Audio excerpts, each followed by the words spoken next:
turminha do sétimo ano, boa tarde. Vamos a mais uma aula. Dessa vez, nós vamos fazer uma correção, viu? Lá do nosso livrinho ainda, o livro 1, olha só, o livro 1, lá do nosso último capítulo, capítulo 5. Depois nós faremos do restante, viu? Nós vamos contemplar o panorama, vamos corrigir essa parte do panorama, que assimila também com a parte anterior, viu? O panorama inicia na 86 e finaliza na 88. Selecionei as questões que de repente fosse interessante para a gente poder debater o gênero trabalhado aqui nesse capítulo. Só lembrando que o gênero que nós trabalhamos aqui foi o conto. Vocês estão lembrados? Muito bem. Foi o conto, as partes que compõem esse conto, as características do gênero conto, os elementos, tá bom? É assim definido, os elementos que compõem o conto. Vocês estão lembrados algum? Vamos só dar uma pequena recapitulada. O enredo, o clímax, os personagens, tudo aquilo que o ambiente, o desfecho, que é o finalzinho da história, tá certo? Então tudo isso faz parte do conto, narrador, se é a primeira ou terceira pessoa, tá certo, pessoal? Então vamos lá. Para dar início aqui, foi trabalhado o texto Emotiva de Luiz Fernando Veríssimo. Vocês entenderam direitinho esse texto? Sobre o que ele fala? Ele relata o quê? A história de quem? Se vocês tivessem apenas visto esse título aqui, Emotiva, vocês saberiam definir mais ou menos sobre o que o texto vai retratar? Sobre um pouco do contexto a partir do título? Sim, né? O que é emotiva? O que é uma pessoa que é emotiva? É aquela que fica chorando por alguma coisa ou por coisinha leve, já começa a chorar e tudo mais, fica ali triste. E às vezes não tem nenhuma explicação essa tristeza. Então é relacionado a emotivo. Os personagens aqui que fazem parte desse texto é Maria Helena, Raul e o Almir. Mas os principais, nós sabemos que tem os personagens principais e os personagens secundários, mas os personagens principais aqui, quem são? Maria Helena e Raul, é o casal. O que aconteceu nessa história, pessoal? Vamos lá, vamos ver se vocês conseguem lembrar o que aconteceu aqui. É isso aí, então, o casal, né? Maria Helena e Raul. Maria Helena engravidou e aí ela, por tudo no mundo, ela ficava emotiva. O início da emoção dela começou quando ela viu uma torrada, né? O marido dela chegou, ela estava morrendo de chorar, porque chorando bastante, né? Porque ela viu a torradinha estava escurinho do lado, queimada, e ela começou a chorar, ficou com pena, né? Ficou preocupada com a torrada, porque a torrada estava pretinha, será se ela está sentindo alguma dor? E Maria Helena, por tudo aquilo ali, ela chorava. E aí o marido ficou meio preocupado, de repente ele não entendia muito bem o porquê que a esposa estava daquele jeito, mas era por conta da gravidez. E tudo que ela via, ela sentiu uma emoção inexplicável e já começava a chorar. E aí veio a questão do comercial, veio uma nuvem que ela viu, aí já ficou triste, já ficou emotiva. O celular, que ela viu o celular pequenininho e ela já ficou triste também por conta do celular. O marido acabou, de certa forma, entendendo, né? Até comentava com o Almir, não foi? Ele comentou com o Almir a respeito dessas emoções que a mulher estava sentindo. Viu, pessoal? Foi assim que vocês entenderam também esse texto? Foi dessa forma que vocês conseguiram interpretar e conseguiram dessa forma responder à atividade de vocês? Foi assim? Pronto. Então, se foi dessa forma, está super correto. Tá bom? Vamos lá. A primeira questão, já questionei a vocês, que foi se vocês tivessem visto esse só o tema, vocês saberiam dizer do que esse texto o contexto desse texto aqui. Vocês já disseram que é emoção, a pessoa sentimental, né? Responder dessa forma. Ótimo. A segunda questão diz o seguinte: como se classifica o narrador do conto? Justificar com um trecho lá do texto. O narrador, ele quer saber se é um narrador observador, se é um narrador personagem, tá bom? Então, esse aqui é o narrador em terceira pessoa, tá bom? Então, é um narrador observador. Vocês podem comprovar com o trecho do texto. Nesse caso aqui, uma sugestão de trecho é: passou todo mundo a esperar as crises emotivas de Maria Helena. Ao outro, Raul telefonava para os amigos, né? Coitado, desesperado com as emoções da mulher. Aí, telefonava para todo mundo para saber o que estava acontecendo.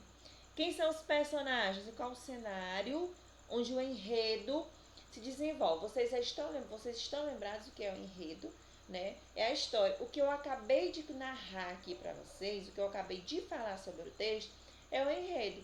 Só que eu contei de forma mais resumida. Eu contei da forma, eu li, entendi. Algumas partes foram suprimidas, mas não quer dizer que eu deixei de dar uma introdução, desenvolvimento, conclusão ao texto. Então, enredo é eu contar esse texto da forma em que eu entendi, mas sem tirar as partes essenciais, as partes principais, que a pessoa consiga entender realmente o que eu quero passar com aquela mensagem. Então, vamos lá. Os personagens, né, Maria Helena, Raul e o Almir, que aparecem na história. E onde é que acontece aqui? Na casa do casal e lá na reunião, onde ele conta para Almir sobre a questão da emoção da mulher. Responderam dessa forma? É um texto curto. Eu acredito que vocês não tenham tido nenhuma dificuldade para responder essas questões, mas é interessante nós estarmos debatendo aqui, porque às vezes confunde alguma coisinha e outra, viu? É importante que vocês estejam com o livro de vocês, viu? Já para ir vendo aqui, debatendo as respostas comigo e já imediatamente corrigindo o de vocês, viu? Dessa forma vocês já resolvem logo, já vê o que tem errado, marca o xizinho, corrige, dê uma pausa aí no vídeo, corrige a atividade de vocês para ficar tudo certo, tá bom? Vamos lá. Quarta questão. Já no primeiro parágrafo, há uma explicação que justifica a escolha do título do conto. Que explicação é essa? Ele está dizendo, ele está afirmando que no início do texto há esse pedacinho esse parágrafo que já justifica esse título. Vocês encontraram esse pedacinho? Ele já disse que é no início, então não tem muito o que pensar. Olhei no início e coloquei. Sim, quando Maria Helena engravidou, ou seja, esse primeiro momento já vai justificar, vocês sabem, que toda essa emoção foi devido à gravidez de Maria Helena. Então, o autor já deixa bem claro no início, não vai restar dúvidas. Tá? Quando Maria Helena engravidou, então, por isso que houve toda essa emoção relacionada à gravidez de Maria Helena. Compreendido? Muito bem. Quinta questão. Sobre os personagens Maria Helena e Raul, marque V para verdadeiro e F se vocês acharem que a questão é falsa. Vamos ver o que foi que vocês colocaram na primeira, na letra A. A emotividade de Maria Helena era expressa de diferentes formas e movida por várias situações. Vocês colocaram verdadeiro ou falso? Verdadeira. Era várias situações. Vocês estão lembrados? A nuvem, o celular, o comercial, a torrada. Então, vários fatores desencadeavam essa emoção. Não era só uma coisa, não era só o comercial, não era só porque ele estava sozinha, não era só a torrada, eram vários fatores. Bom, então é verdadeira. Colocar dessa forma? Ok. Letra B. Raul nunca se espantou com as reações de Maria Helena. Não, ele nunca se espantou. Falso. Ele se espantava, ele ficava preocupado, sem saber o que fazer. A mulher naquele estado e ele sem conseguir entender. Depois a ficha dele caiu. Mas nesse primeiro momento ele ficou um pouco perdido ali na situação. Então é falso, tá bom? A letra C. Durante os momentos emotivos, o choro nem sempre permitia que Maria Helena completasse as frases que gostaria de dizer verdadeira. Teve um momento que ela conseguiu falar, acho que no outro dia. Vocês estão lembrados desse fato? Que demorou um pouquinho para ela responder. Então a emoção não deixava que a voz dela saísse de forma alguma. Então é verdadeiro, viu, pessoal? A letra D. As pessoas próximas a Maria Helena se acostumaram com sua emotividade. Falso, nem sempre se acostumavam. Eles ficavam espantados com tamanha emoção. De repente até achavam que era uma espécie de exagero, não para ela, mas para quem ficava próximo a ela. Então é falso. Letra E. Levando em conta todas as crises pelas quais passava a esposa, Raul ficou ainda mais ansioso pelo nascimento do filho? Acredito que sim. Vocês colocaram o quê? Verdadeiro, o texto também. Ele não via essa hora de chegar para o neném nascer, para passar logo essa fase da esposa. Então ficou com V, F, V, F, V. Dê uma pausa no vídeo e confere a de vocês, tá bom? Corrige logo, já para não ficar nada errado na atividade. A sexta questão diz assim: quais tempos verbais predominam, ou predomina, né? O autor pode ser que tenha só um tempo verbal no texto, exemplifique.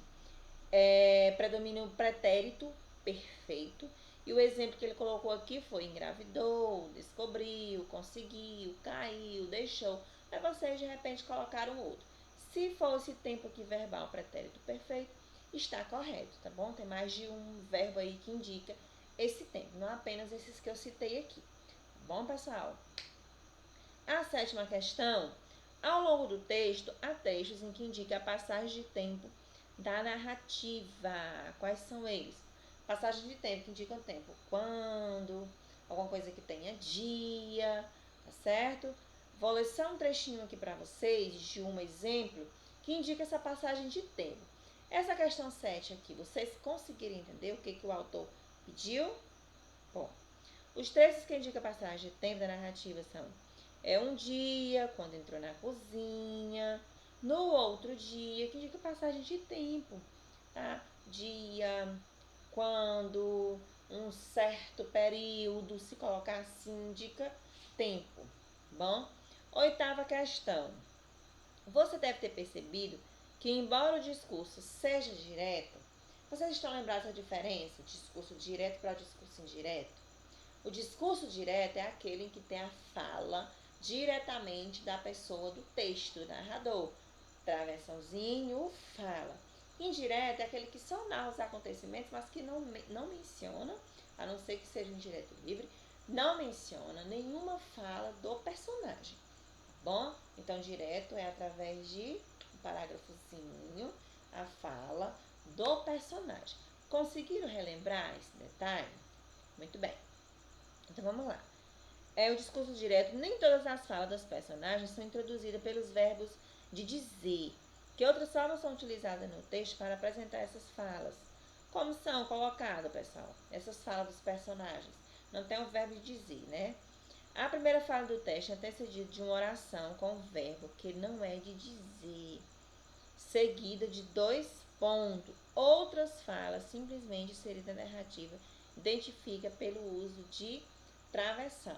Colocar assim, então tem os 2 pontos que eu acabei de explicar para vocês. Tem os 2 pontos, tem o travessão, bom, que indica essa fala. A nona questão diz o seguinte: leia novamente o trecho.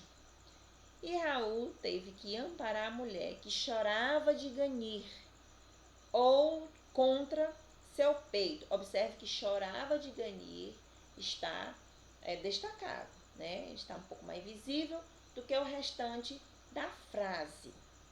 Consulte um dicionário o significado da palavra ganir. Eu acredito que vocês nem precisaram consultar o dicionário, não é?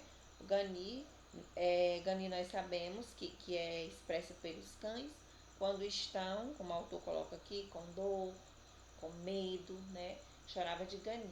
Nesse caso, ele fez uma breve comparação com Maria Helena, né? Chorava de ganir, porque era uma espécie mesmo de dor ali por dentro, e não não cicatrizava de forma alguma, certo? Então, foi dito aí, né? Representam como os cães se expressam quando estão sentindo dor, quando estão sentindo medo, viu? Se tiverem colocar também pavor, desespero, solidão, não está errado. Tem o mesmo sinônimo. A letra B. No contexto do conto, qual o motivo do autor ter usado esses verbos? Qual o contexto? Hein, pessoal? Porque tinha um sentimento intenso. Era enorme o sentimento dela.